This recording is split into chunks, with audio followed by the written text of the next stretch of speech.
Welcome to another show. This week, we'll take a look at the career of Eric Carmen.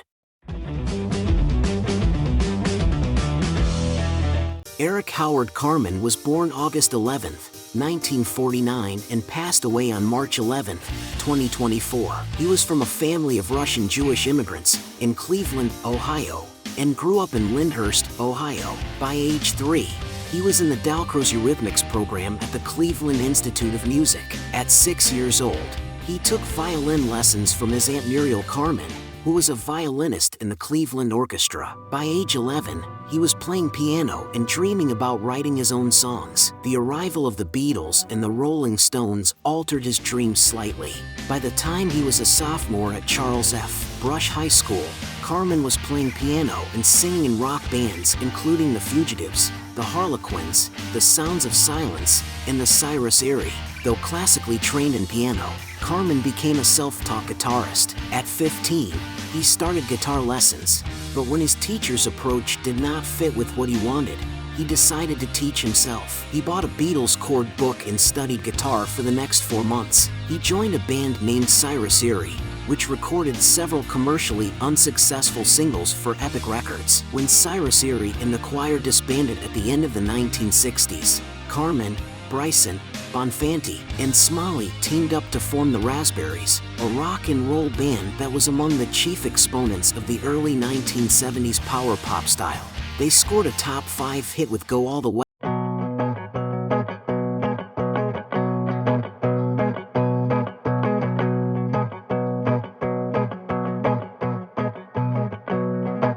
They also reached the top 20 in the early 70s with I Wanna Be With You, an overnight sensation.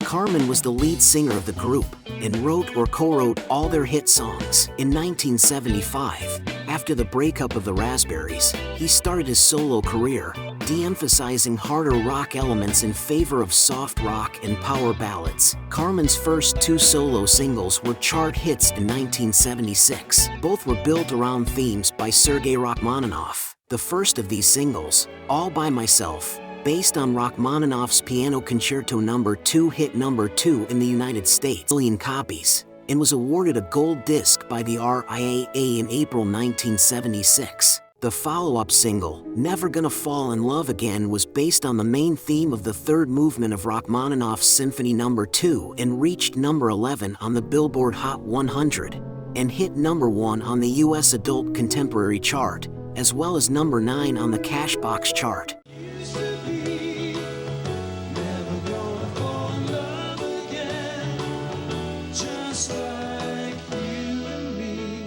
Along with That's Rock and Roll, a No. 3 hit single for singer Shaun Cassidy.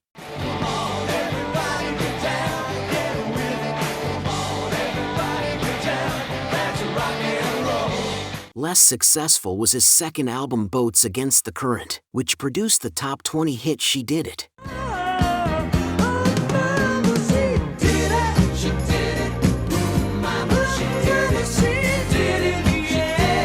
Shaun Cassidy continued having success with Eric Carmen tunes, however, and his version of Hey Deanie reached No. 7 on the Hot 100.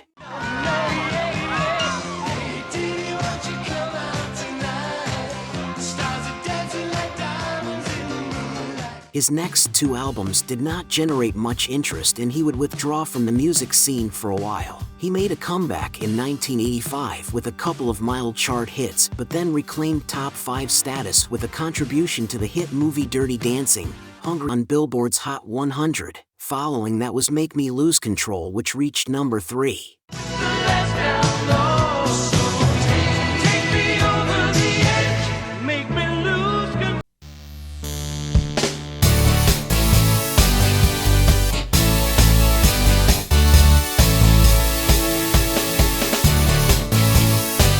To the top 10 in 1980.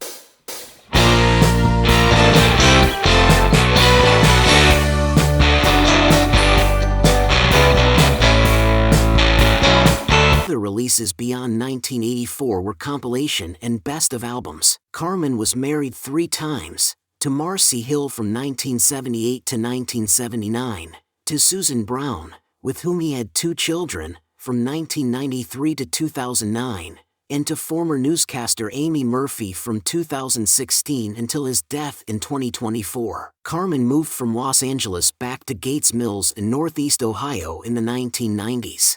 On March 11, 2024, Carmen's wife Amy announced that he had died in his sleep over the previous weekend. No cause of death was given. He was 74. That was our show for today. What do you think? Were you an Eric Carmen fan? Did you know about his Rachmaninoff connection? Let me know in the comments section. And, while you're at it, I'd be honored if you subscribe to my channel, click the bell to stay informed. Also check out my Carl Vincent Vampire Hunter franchise in the comments section. Until next time, this is Axel and for Kevin Given saying live long and prosper, may the force be with you, and keep reaching for the stars.